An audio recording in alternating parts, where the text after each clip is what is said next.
Hello friends, ಎಲ್ಲರೂ ಹೇಗಿದ್ದೀರಾ? ಎಲ್ಲರೂ ಚೆನ್ನಾಗಿದ್ದೀರಾ ಅಂತ ಭಾವಿಸಿದ್ದೀನಿ. ಸೊ ಇವತ್ತು ನಾನು ಏನು ಮಾಡಿದ್ದೀನಿ, ಅಡುಗೆ ಏನು ಅಪ್ಲೋಡ್ ಮಾಡಿದ್ದೀನಿ, ಬನ್ನಿ ನನ್ನ ವೀಡಿಯೋದಲ್ಲಿ ನನ್ನ ಚಾನಲ್ನ ಓಪನ್ ಮಾಡಿ. ಇನ್ನೂ ಯಾರ್ಯಾರು ನನ್ನ ಚಾನಲ್ ಸಬ್ಸ್ಕ್ರೈಬ್ ಮಾಡಿಲ್ವೋ ಸಬ್ಸ್ಕ್ರೈಬ್ ಮಾಡಿ, ಹಾಗೆ ಪಕ್ಕದಲ್ಲಿ ಕಾಣೋ ಬೆಲ್ ಐಕನ್ ಕ್ಲಿಕ್ ಮಾಡಿ. ವೀಡಿಯೋ ಇಷ್ಟ ಆದರೆ ಲೈಕ್ ಮಾಡಿ. ಸೊ ನಾನಿಲ್ಲಿ ಫಸ್ಟು ಬಿಸಿಗೆ ಕರೆಂಟ್ ಸ್ಟವಲ್ಲಿ ಮಾಡ್ತಾಯಿದ್ದೀನಿ ಫ್ರೆಂಡ್ಸ್. ಗ್ಯಾಸ್ ಎಲ್ಲರ ಮನೆಗೂ ಪ್ರಾಬ್ಲಮ್ ಅಲ್ವಾ. ಸೊ ಕಾಯೋಕ್ಕೆ ಕುಕ್ಕರ್ ಇಟ್ಟಿದ್ದೀನಿ. ಇವತ್ತು ಕಾಬಲ್ ಕಡಲೆ ಮತ್ತು ಆಲೂಗೆಡ್ಡೆದು ಹಾಕಿ ಸಿಂಪಲಾಗಿ ಪಲಾವ್, ಏನನ್ನ ಅಂದ್ಕೊಳ್ಳಿ ನೀವು, ಪಲಾವ್ ಮಾತ್ರ ಅಲ್ಟಿಮೇಟಾಗಿರುತ್ತೆ. ಸೊ ಎಣ್ಣೆ ಕಾದ್ಮೇಲೆ ನಾನಿಲ್ಲಿ ಸ್ವಲ್ಪ ಚಕ್ಕೆ ಲವಂಗ 2 ಪಲಾವ್ ಎಲೆ ಹಾಕಿದ್ದೀನಿ. ಅದಿಷ್ಟು ಚೆನ್ನಾಗಿ ಎಣ್ಣೆಯಲ್ಲಿ ಚಟಪಟ ಅಂದು ಫ್ಲೇವರ್ ಬಿಟ್ಟಮೇಲೆ ಖಾರಕ್ಕೆ ನಾನಿಲ್ಲಿ ಒಂದು 6 ಹಸಿಮೆಣ್ಸಿನ್ಕಾಯಿ ಹಾಕಿದ್ದೀನಿ. ನೀವು ಖಾರ ತಿಂತೀನಿ ಅಂದರೆ ನೀವು 7-8 ಹಾಕ್ಕೊಳ್ಳಿ. ಖಾರ ಇದ್ದರೆ ಮಕ್ಕಳು ತಿನ್ನಲ್ಲ, ಸೊ ಕೇರ್ಫುಲ್ಲಾಗಿ ನೋಡ್ಕೊಂಡು ಹಾಕಿ. ಮತ್ತು ಇಲ್ಲಿ ನಾನು ಉದ್ದಕ್ಕೆ ಕಟ್ ಮಾಡಿರೋ ಸಣ್ಣದಾಗಿ ಕಟ್ ಮಾಡಿರೋ ಈರುಳ್ಳಿ ಹಾಕಿದ್ದೀನಿ. ಈರುಳ್ಳಿ ಸ್ವಲ್ಪ ಚೆನ್ನಾಗಿ ಲೈಟ್ ಬ್ರೌನ್ ಆದಮೇಲೆ 1 ಸ್ಪೂನ್ ಶುಂಠಿ ಬೆಳ್ಳುಳ್ಳಿ ಪೇಸ್ಟ್ ಹಾಕಿ ಹಸಿ ವಾಸನೆ ಹೋಗೋವರೆಗೂ ಚೆನ್ನಾಗಿ ಅದು ಎಣ್ಣೆಯಲ್ಲಿ ಹುರ್ಕೋಬೇಕು ಫ್ರೆಂಡ್ಸ್. ಅದು ಎಷ್ಟು ಹುರ್ಕೊಂಡಾದ್ಮೇಲೆ ಕಟ್ ಮಾಡಿರೋ ಕೊತ್ತಂಬರಿ ಪುದೀನ ಇದಿಷ್ಟು ಹಾಕಿ ಅದು ಚೆನ್ನಾಗಿ ಎಣ್ಣೆಯಲ್ಲಿ ಫ್ರೈ ಆಗಬೇಕು. ಎಣ್ಣೆಯಲ್ಲಿ ಚೆನ್ನಾಗಿ ಫ್ರೈ ಆಗಬೇಕು ಎಣ್ಣೆನಲ್ಲೇ. ಅದು ಪುದೀನ ಮತ್ತು ಕೊತ್ತಂಬರಿದು ಪುದೀನ ಫ್ಲೇವರ್ ಬಿಟ್ಟರೆ ತುಂಬಾ ಚೆನ್ನಾಗಿರುತ್ತೆ. ಸೊ ಒಂದು ಸತಿ ಟ್ರೈ ಮಾಡಿ ಫ್ರೆಂಡ್ಸ್. ಕಾಬಲ್ ಕಡಲೆ ಹಾಕಿ ಆಲೂಗೆಡ್ಡೆ ಹಾಕಿ ಫ್ರೈ ಮಾಡಿ ಪಲಾವ್ ಮಾಡಿದ್ರೆ ಸೂಪರಾಗಿರುತ್ತೆ.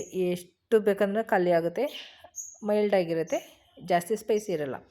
ಸೊ ಅವೆಷ್ಟು ಚೆನ್ನಾಗಿ ಫ್ರೈ ಆದಮೇಲೆ ನಾನಿಲ್ಲಿ ನೆನೆಸಿಟ್ಟಿರೋ ಕಾಬಲ್ ಕಡಲೆ ಮತ್ತು ನಿಮಗೆ ಯಾವ ಶೇಪ್ ಬೇಕೋ ನೀವು ಆಲೂಗೆಡ್ಡೆ ಕಟ್ ಮಾಡ್ಕೊಬೋದು. ನಾನಿಲ್ಲಿ ಚಿಕ್ಕ ಚಿಕ್ಕದಾಗಿ ಕಟ್ ಮಾಡಿದ್ದೀನಿ. ನೀವು ಉದ್ದಕ್ಕೂ ಬೇಕಂದ್ರೆ ಹಾಕ್ಕೊಬೋದು, ಪ್ರಾಬ್ಲಮ್ ಇಲ್ಲ.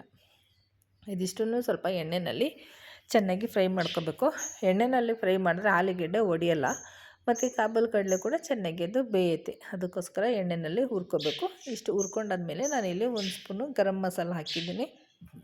ನಿಮಗೆ ಗರಂ ಮಸಾಲ ಅವೈಲೇಬಲ್ ಇಲ್ಲ ಅಂದರೆ ಚಿಕನ್ ಮಸಾಲ ಹಾಕ್ಬೋದು, ಇಲ್ಲ ಮಟನ್ ಮಸಾಲ ಹಾಕ್ಬೋದು. 3 ಆಪ್ಷನ್ ಇದೆ, ನೀವು ಯಾವ್ದು ಬೇಕಂತ ಹಾಕ್ಕೊಳ್ಳಿ. ಮತ್ತು ಇಲ್ಲಿ ನಾನು ತುರಿದಿಟ್ಟಿದ್ದೀನಿ ಟೊಮೊಟೊ, ರುಬ್ಬಿಲ್ಲ. ನೀವು ಬೇಕಂದರೆ ನೀವು ರುಬ್ಕೊಳ್ಳಿ, ಇಲ್ಲ ಕಟ್ ಮಾಡಿ ಹಾಕ್ಕೊಬೋದು. ನಾನಿಲ್ಲಿ ತುರಿದಿಟ್ಟಿದ್ದೀನಿ. ತುರಿದಿರೋ 2 ಟೊಮೊಟೊ ಹಾಕಿ ಅದು ಚೆನ್ನಾಗಿ ಎಣ್ಣೆನಲ್ಲೇ ಫ್ರೈ ಆಗಬೇಕು ಫ್ರೆಂಡ್ಸ್. ಅದು ಕಲರು ಚೆನ್ನಾಗಿ ಹೊಂದ್ಕೋಬೇಕು. ಆ ರೀತಿ ನಾವು ಅದನ್ನು ಫ್ರೈ ಮಾಡ್ಕೋಬೇಕು. ಫ್ರೈ ಮಾಡಾದಮೇಲೆ ನಾನಿಲ್ಲಿ 2 ಗ್ಲಾಸ್ ಅಕ್ಕಿ ನೆನೆಯಿಟ್ಟಿದ್ದೆ, ನೀವು ನೆನೆಸಿಟ್ಟಿದ್ದೆ ಅಕ್ಕಿ. ಅದಿಷ್ಟನ್ನು ಆ ಮಸಾಲೆ ಒಳಗೆ ಅದು ಸ್ವಲ್ಪ ಅಕ್ಕಿ ಬೇಯ್ಕೋಬೇಕು. ಯಾಕಂದರೆ ಅದು ಮಸಾಲೆನಲ್ಲಿ ಹಾಕಿದ್ರೆ ಅದು ಅಕ್ಕಿ ಅನ್ನ ಒಡೆಯಲ್ಲ. ಕುಕ್ಕರಲ್ಲಿ ಮಾಡ್ತಾ ಇರೋದ್ರಿಂದ ಅಕ್ಕಿ ಒಡೆಯಲ್ಲ, ಹಾಗೇ ಇರುತ್ತೆ. ಸೊ ಅದಕ್ಕೋಸ್ಕರ ಮಸಾಲೆ ಚೆನ್ನಾಗಿ ಅಕ್ಕಿ ಹಾಕಿ ಫ್ರೈ ಆದಮೇಲೆ ನಾನು 2 ಗ್ಲಾಸಿಗೆ 4 ಗ್ಲಾಸ್ ಅಕ್ಕಿ ನೀರು ಒಯ್ದಿದ್ದೀನಿ. 4.25 ಗ್ಲಾಸ್ ಒಯ್ದಿದ್ದೀನಿ ನೀರು. ಇಷ್ಟಾದಮೇಲೆ ಸ್ವಲ್ಪ ಅದ್ಮೇಲೆ ಕಸ್ತೂರಿ ಮೇಥಿ ಹಾಕಿ ರುಚಿಗೆ ತಕ್ಕಷ್ಟು ಉಪ್ಪು ಹಾಕಿ ಚೆನ್ನಾಗಿ ಉಪ್ಪು ಎಲ್ಲ ಕಡೆ ಸ್ಪ್ರೆಡ್ ಆಗಂಗೆ ಕಲಿಸ್ಕೋಬೇಕು ಫ್ರೆಂಡ್ಸ್. ಕಲಿಸ್ಕೊಂಡಾದ್ಮೇಲೆ ಕುಕ್ಕರ್ ಮುಚ್ಚಿ 2 ವಿಸಿಲ್ ಬೇಯಿಸಿದ್ರೆ ಸಿಂಪಲ್ಲಾಗಿ ರುಚಿಯಾದ ಮೈಲ್ಡ್ ಪಲಾವ್ ಸೂಪರಾಗಿ ರೆಡಿ ಆಗೋಗುತ್ತೆ. ಸೊ 2 ವಿಸಿಲ್ ಸಾಕು ಫ್ರೆಂಡ್ಸ್. 3 ವಿಸಿಲ್ ಬೇಯಿಸಿದ್ರೆ ತಳ ಹಿಡ್ಕೋತದೆ. ಸೊ 2 ವಿಸಿಲ್ ಸಾಕು. 2 ವಿಸಿಲ್ಗೆ ನೀವು ತೆಗೀರಿ. ನೋಡಿ ಸೂಪರಾಗಿ ಪಲಾವ್ ರೆಡಿಯಾಗಿರುತ್ತೆ. ಕಾಬಲ್ ಕಡಲೆ ಮತ್ತು ಆಲೂಗೆಡ್ಡೆ ಮಕ್ಕಳಿಗೆಲ್ಲರಿಗೂ ತುಂಬಾ ಖುಷಿಯಾಗುತ್ತೆ.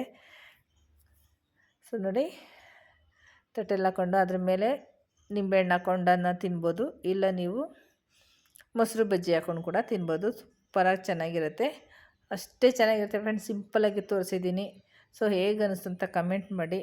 ನಾಳೆ ಸಂಡೇ ಆಗಿರೋದ್ರಿಂದ ನೀವು ಒಂದು ಸತಿ ಟ್ರೈ ಮಾಡಿ ನೋಡಿ, ಹೇಗೆ ಅನ್ನಿಸ್ತು ಅಂತ ಕಮೆಂಟ್ ಮಾಡಿ. ವಿಡಿಯೋ ಇಷ್ಟ ಆದರೆ ದಯವಿಟ್ಟು ಲೈಕ್ ಮಾಡಿ. ಇನ್ನೂ ಯಾರೇ ನನ್ನ ಚಾನಲ್ಗೆ ವಿಸಿಟ್ ಆಗಿ ಬಂದಿಲ್ವೋ ಬೇಗ ವಿಸಿಟ್ ಆಗಿ. ಓಕೆನಾ? ಟೇಕ್ ಕೇರ್, ಬಾಯ್.